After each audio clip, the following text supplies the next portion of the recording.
सभी धार्मिक ग्रंथों में ये लिखा है, जब मनुष्य की ऊपर ईश्वर की विशेष कृपा होती है तब सत्संग में आने का हमें सुअवसर मिलता है। रामायण में इस बात को लिखा भी है, अति हरि कृपा जाई पर होई, अति हरि कृपा जाई पर होई, जो देह पाई ये मार्ग सोई। और उससे विशेष कृपा होती है जो हमें सच्चा संत मिलता है। और लिखा वाणी में, संत विशुद्ध मिलय पर तेही, संत विशुद्ध मिलय पर तेही, चितवय राम कृपा जो हुई। जब राम की विशेष कृपा होती है तो हमें सच्चे संत मिलते हैं, जैसे हमारे महात्मा मंगल राम जी महाराज। उन्होंने अपनी वाणी में लिख दिया, दुखी जीव की सुन पुकार। संसार में हर व्यक्ति दुखी है उनकी नजर में। वाणी में कह रहे हैं वो, इस सागर संसार में, इस सागर संसार में सभी दुखिया जब। सारे संसार को बता रहे हैं, जो ईश्वर के रास्ते पर नहीं चला वो दुखी जीव है। उन्होंने इस भेद को जाना है, तभी लिख रहे हैं वाणी में, इस सागर संसार में सभी दुखिया जन, तिस पाई सुख शांति, जिस सिमरा नाम भगवत। जिन्होंने प्रभु की याद की वही उसी का जीवन सफल हुआ। और वाणी में कह रहे हैं, इसीलिए दुखी जीव की सुन पुकार, सतगुरु आए जगत उद्धार। सारे संसार का उद्धार करने के लिए वो आए। हर जीव अंदर से तपा हुआ है, बेचैन है, दुखी है, सही रास्ता नहीं मिला है उसे। किस रास्ते पर चलकर वो शांत हो, सुखी हो, जीवन अपना सफल करके संसार से विदा हो। वरना संसार में आता है प्यासा, और ऐसे ही प्यासा बल्कि और प्यास बढ़ा के चला जाता है, और तभी लेके चला जाता है। गुरुदेव ने कहा भी है, इसमें लिखा हुआ है, कौन से सत्संग को सुने हम? सत्संग तो बहुत सुनते हैं, टीवी में ही बहुत सुनते हैं, लेकिन यथार्थ जो सत्संग है वो प्रभु की कृपा से ही मिलता है। वो सत्संग गुरुदेव कह रहे हैं, वो सत्संग ऐसी सत्संग है जिसमें दोहे में बता रहे हैं, सत्संग विचार वैराग्य प्रधान। जिस सत्संग में वैराग्य की बातें बताई जाए, संसार की नश्वरता बताई जाए, संसार की बेचैनी बताई जाए, वही यथार्थ सत्संग है। उसी से हमारे जीवन का कल्याण हो सकता है। गुरुदेव वाणी में कह रहे हैं, सत्संग विचार वैराग्य प्रधाना, तासो परत पावो सुख धामा। यही है सुख का सार। एक संत कह रहे हैं और समझा रहे हैं हमारे, शरीर वफा नहीं करेगा, ये एक ना एक दिन हमसे छूट जाएगा और लगातार क्षय की तरफ चलना है। जन्म से ही चलता है कच्चा, एक दिन मृत्यु के रूप में पूर्ण से समाप्त हो जाता है। कह रहे हैं, शरीर वफा नहीं करेगा, मौत छोड़ेगी नहीं। कार्य महान है। कौन सा कार्य? इस जन्म में आकर प्रभु को प्राप्त कर लें, प्रभु के रास्ते पर चल पड़े, यह है कार्य महान। और मौका है यही हमारे लिए अवसर है। गुरुदेव कह रहे हैं कि लोगों के अंदर बड़ी शंकाएं थी कि संसार में हम कैसे चले, ईश्वर के रास्ते पर कैसे बढ़े और संसार में कैसे चले। बड़े डाउट होते हैं, कैसे उनको दूर कर रहे हैं। तो गुरुदेव से किसी ने क्वेश्चन पुट अप किया, महाराज जी ईश्वर के रास्ते पे चलना चाहते हैं, लेकिन संसार में कैसी जिंदगी चलाएं, गुरुदेव कह रहे हैं प्रेमी जी फर्ज वाली जिंदगी बनाओ, कर्तव्यमय जीवन बनाओ, उसके लिए भगवान से प्रार्थना करो, हे प्रभु मुझे फर्ज वाली जिंदगी बनाने के लिए भाव बनाओ। जब भाव बनेगा तो शक्ति परमात्मा अपने आप देने लगेंगे। सत्संग में आकर हमारा विचार बलि तो पक्का होता है, शक्ति तो प्रभु से ही मिलती है। उसकी कृपा के बिना हम कुछ भी नहीं कर सकते, कोई सेवा नहीं कर सकते। स्वार्थी सेवा के लिए हम लाचार हो जाते हैं। तो गुरुदेव कह रहे हैं प्रेमी जी फर्ज वाली जिंदगी बनाओ। जो तुम्हारी प्यास है, जो तुम्हारी परेशानी है, अपने आप दूर हो जाएगी। प्रेमी जी फर्ज वाली जिंदगी बनाओ, गरज वाली जिंदगी ना जियो।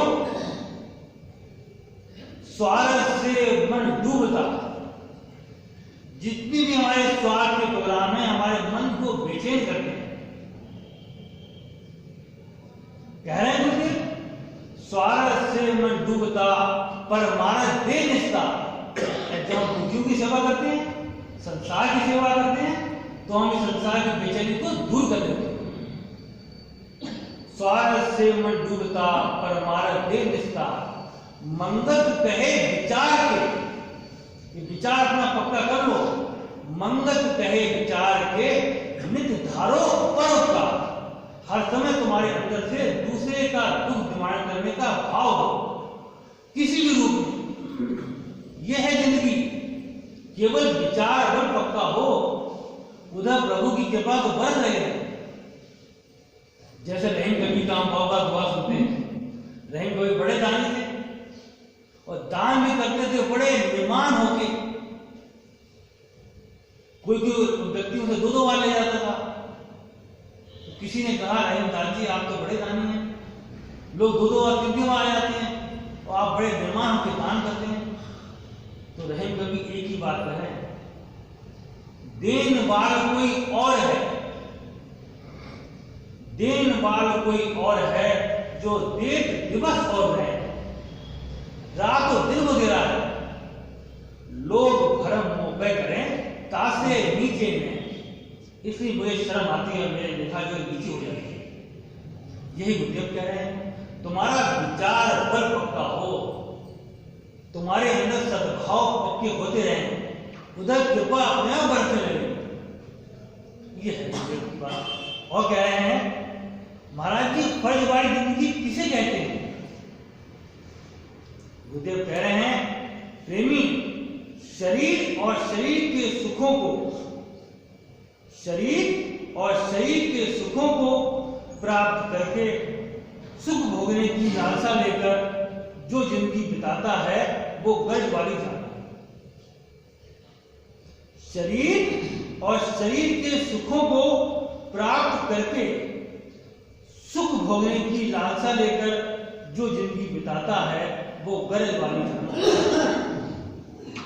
इसके उलट फर्ज वाली जिंदगी चलाने वाला इंसान सब कुछ कुर्बान करके दूसरे जीवों के दुख में अपने सुख अर्पण करता है। इसके उलट फर्ज वाली जिंदगी चलाने वाला इंसान सब कुछ कुर्बान करके दूसरे जीवों के दुखों में अपने सुख अर्पण करता है। या यूं कहो कि वो इंसान जो फर्ज वाली जिंदगी बिताता है वो अपने कार्य प्रभु आज्ञा में सौंपता हुआ निमित्त मात्र अपने जीवन की क्रिया करता है। प्रभु आप ही तो करा रहे हो। वो ये बात मान लेता है सकल जगत का कर्ता, सारे संसार की प्यार बुझाने वाला वो परमपिता परमेश्वर है। मुझे तो उसने चुन लिया है ये काम करने के लिए, और उसके लिए ये वाणी में विश्वास हो जाता है। सकल जगत का कर्ता जानो एक भगवान, आप अकर्ता हो रहो, यही सार है ज्ञान। यह है सार तत्व। इसी सार तत्व को अपने अंदर घटाने के लिए हम निरंतर सत्संग का सेवन करते हैं। गुरुदेव कह भी रहे हैं बातें वही तो होती हैं। गुरुदेव ने कह दिया जब तक जीवन तब तक सत्संग। विचार पर कब्जा करने के लिए, अपने आप को तुच्छ जानने के लिए। ये बात मन में बैठ जाए, कारण कर्ता जान के, कारण कर्ता जान के सारे संसार का जो भी कारण है वो प्रभु है, हम नहीं है। हम बेकार में परेशान हो रहे हैं। कारण कर्ता जान के मन की चिंता क्या हर समय बेचैनी में लगे रहते हैं। मंगल देह पिंड जिसने दिया, जिसने तेरा शरीर दिया, मंगल देह पिंड जिसने दिया, ताही के चरण ला, उसकी उपासना कर।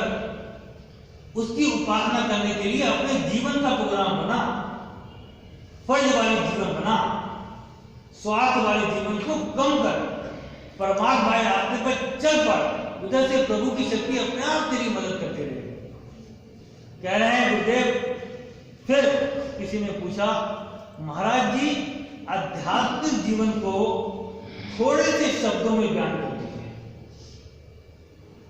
गुरुदेव कह रहे हैं, प्रेमी शरीर के कर्म करता हुआ उसकी आसक्ति से अलग हो जा।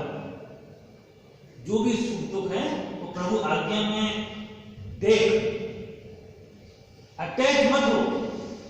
संसार से आसक्ति ही दुख का कारण है। आसक्ति का मतलब भोगों से प्यार, वही आसक्ति है। बाणी गुरुदेव कह भी हैं, छिन्न भंगुर सब भोग की क्रिया, भोगे भोग नहीं मन सुख धरिया। जब हम संसार से आसक्त होंगे तो भोगी तो भोग की और क्या करेंगे। तो गुरुदेव कह रहे हैं, शरीर के कर्म करता हुआ उसकी आसक्ति से अलग हो जा। इसको निर्कर्म होना कहते हैं, अर्थात निष्काम होना कहते हैं, कामना की बेचैनी से दूर होना कहते हैं। कह रहे हैं यही आध्यात्मिक जीवन है। निष्कामता की तरफ चलना ही असली जीवन है। हम तो अभी प्रैक्टिस कर रहे हैं सत्संग में आने की, निष्कामता की तरफ चलने की। कह रहे हैं कर्तापन ही इस संसार और संसार से संबंधित पदार्थों की जड़ है। मैं करने वाला हूं, मैं बोलने वाला हूं, मैं सत्संग में लोगों को लाने वाला हूं, मैं सेवा करने वाला हूं। यही तो हमारा महालोक है। ईश्वर की याद के बिना ये मिलता नहीं है। ईश्वर की याद हम प्रेम से तभी कर सकते हैं जब सद्विचार हमारे मन पर हावी हो जाए, हर समय चलते रहे, तभी हम प्रभु की याद एकांत में बैठकर कर पाएंगे। नहीं तो मन चंचल हमारा घूमता ही रहेगा। बैठेंगे तो याद करने और संसारी विचार हमारे ऊपर हावी हो जाएंगे और टाइम देने लगे, जल्दी टाइम वो भागेंगे, बैठ ही नहीं पाएंगे। गुरुदेव कह रहे हैं, ज्ञानी पुरुष कर्तव्यपन से पवित्र होकर अकर्ता होकर कर्म करता है। प्रभु आप करा रहे हो, अच्छा कार्य करा रहे हो, इसी मन प्रसन्न है। अज्ञानी कर्तव्यपन को पूर्ण रूप से धारण करके कर्म करता है। मैं करने वाला हूं।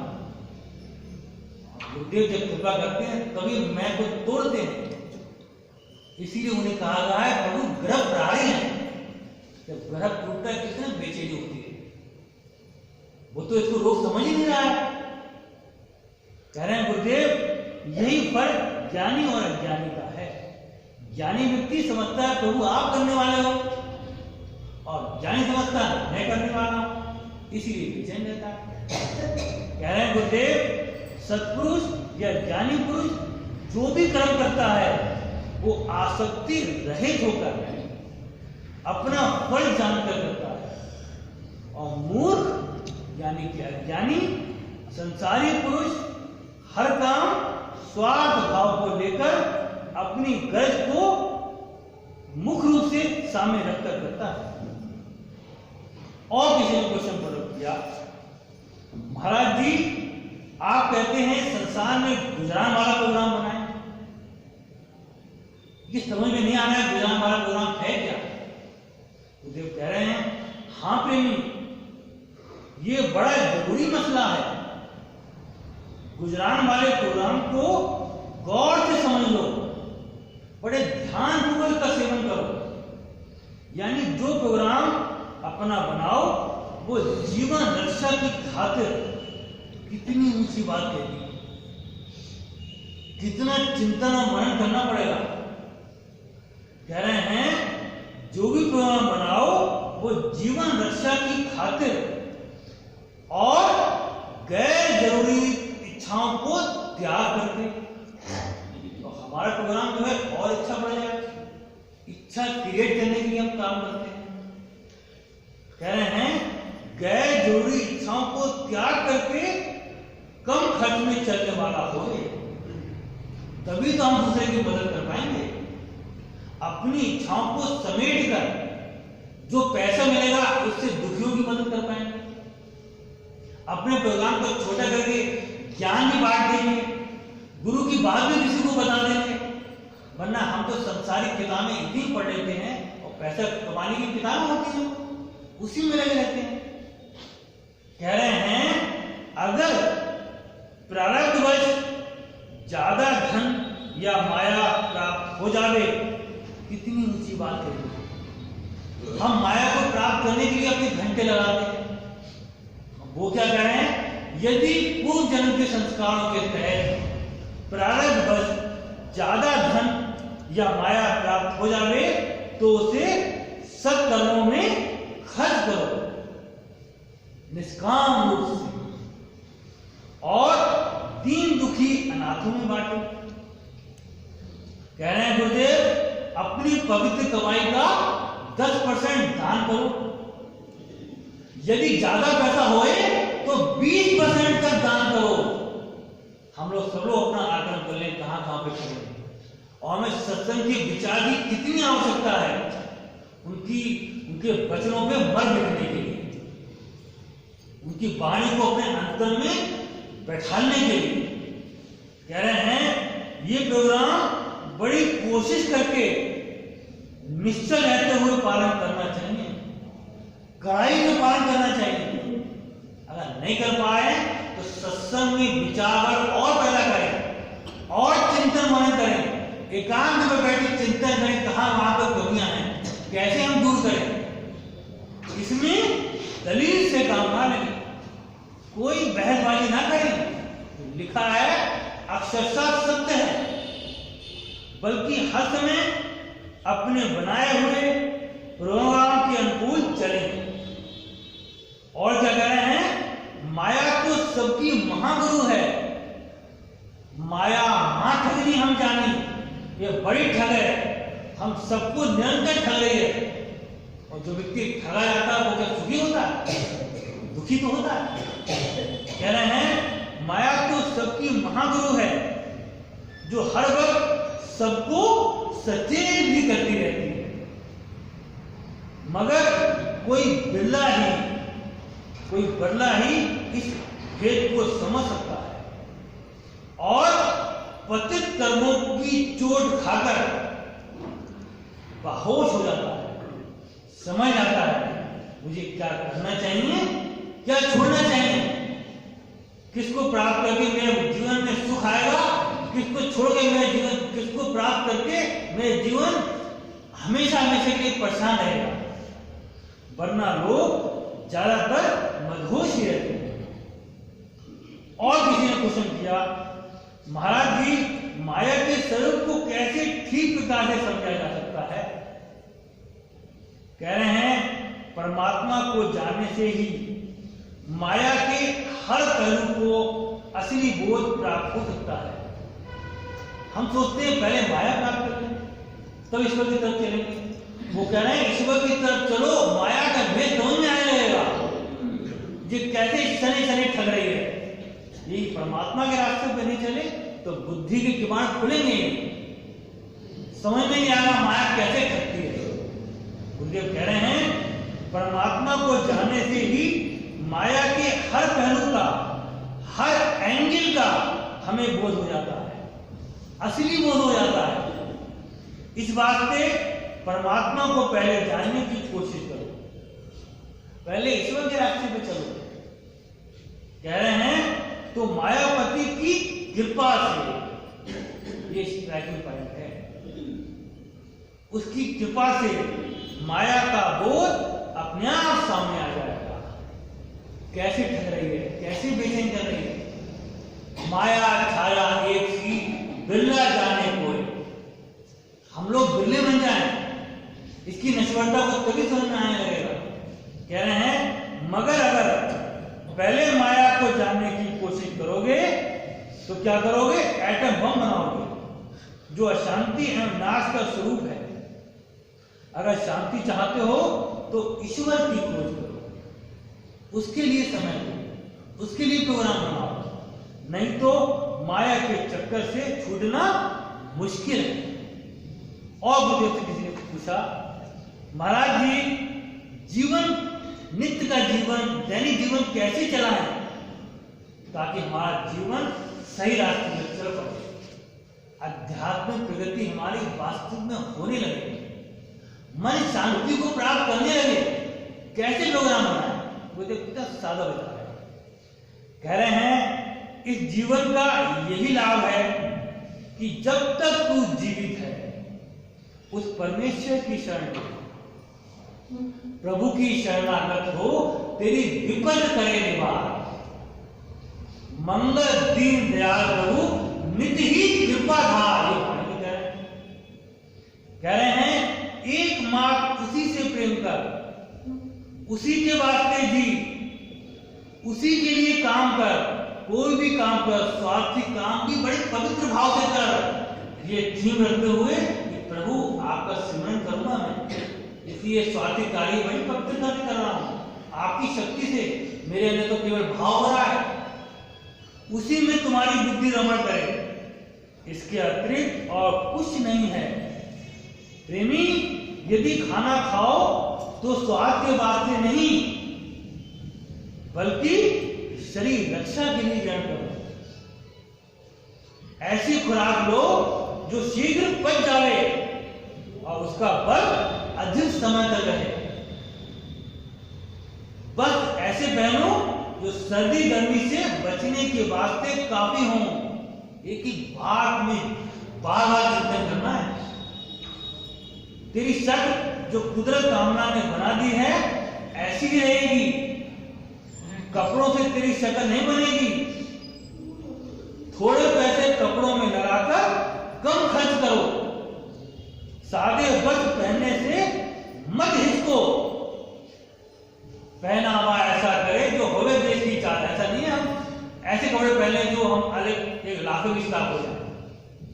कह रहे हैं सादे वस्त्र पहनने से मत हिचको, इससे तेरे अंदर प्रेम बढ़ेगा और कम आमदनी में तेरा गुजारा चल जाएगा। अपना व्यवहार गुजरान के अनुकूल बनाओ, धन जमा करके ना रख। कैसी मोटी बात है, बात समझ में आ जाए 100% तो थे। ऊंचे विचार वालों की संगत कर, प्रभु का स्मरण कर, जिससे तेरे अंदर ठंडक पैदा हो। यदि इन नियमों पर तू चला तो बहुत कुछ तेरे दिल में खुशी आएगी और तेरे दिल को असली शांति प्राप्त होगी। वाणी में विश्वास कर ले, अरब खरब का धनी होए, अरब खरब का धनी होए, रोए बड़ा परवारी, एक भगत सब दुख पावे।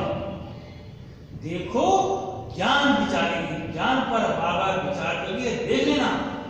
कह रहे हैं अगर तू इन नियमों पर चला तो बहुत कुछ तेरे दिल में खुशी आवेगी और तेरे दिल को असली शांति प्राप्त होगी जो मनुष्य जन्म का लक्ष्य है। ये दुनिया एक बड़ी प्यास है, बड़ा मुसीबत खाना है। इससे तू उस प्रभु के नाम का स्मरण करके ही पार हो सकता है। प्रेमी सारी रात तुझे मिली है प्रभु की याद करने के लिए और तू उस रात को गुर्राटे लेकर लापरवाही की नींद में सोता है। जब शरीर थक जाता है स्वार्थी कर्म करते करते तो नींद तो आ जाती है। कह रहे हैं बेहोश हो जा, रात से बढ़कर तू और क्या एकांत चाहता है। अब भी समझ ले, अब भी समय है। सिमरन अभ्यास शुरू कर, तेरा अवश्य कल्याण होगा। कल्याण नहीं, अवश्य कल्याण होगा।